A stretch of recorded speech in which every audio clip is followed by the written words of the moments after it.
The Merc with the Mouth is about to meet Zazie Beetz' fellow mercenary, a mutant with far better luck. The sight of Zazie Beetz as Domino on Monday morning was a sign that the anti-hero could play a larger role in the follow-up to Ryan Reynolds' superhero comedy Deadpool than originally believed.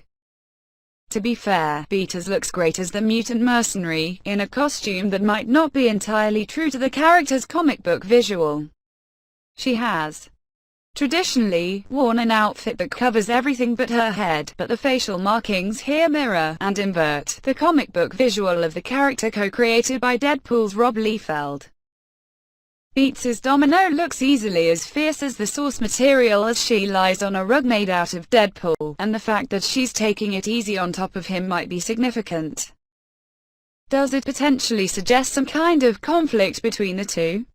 The cartoonishness of Deadpool's pose under Domino brings to mind a Wile E. Coyote, Roadrunner dynamic. Although that might just be me. If that is the case, that wouldn't be outside of the comic book canon version of their relationship, with both characters' loyalties depending as much on their client base as any personal beliefs. That's more true for Deadpool than Domino. Admittedly, whereas the mercenary nature of the former character's comic book incarnation extends so far as his tagline, "The Merc with the Mouth," the latter has, more often than not, been on the side of the good guys, and, even more so, been by the side of Cable.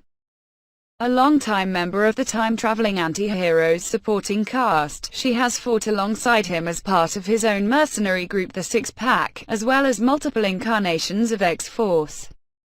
Beyond her association with Cable, she's worked with the X-Men, S.H.I.E.L.D., and other comic book organizations throughout the year, underscoring her comic book status as team player, rather than leading lady. If that seems harsh, it's worth pointing out that Domino duplicates elements of other, more beloved, comic book characters. She's essentially a remodel of Black Widow with some Wolverine narrative DNA. She, too, is the result of a secret government program to create the ultimate weapon, and the good luck powers of an earlier Marvel character, Longshot. Domino has yet to be given a distinctive story of her own with which to break out and prove her own worth. That's not to say that she's never had her own comic book. In fact, she's had two since her 1991 debut in the New Mutants No. 98, with a 3-issue series in 1997 and a 4-issue series in 2003. The artist on the second series was Brian Stelfreeze, currently working on Black Panther with Ta-Nehisi Coates. For the most part, however, Domino's comic book adventures have been restrained to the X-Force titles, with occasional guest appearances in other comics across the decades, although, with a movie appearance in the offing, that might be about to change.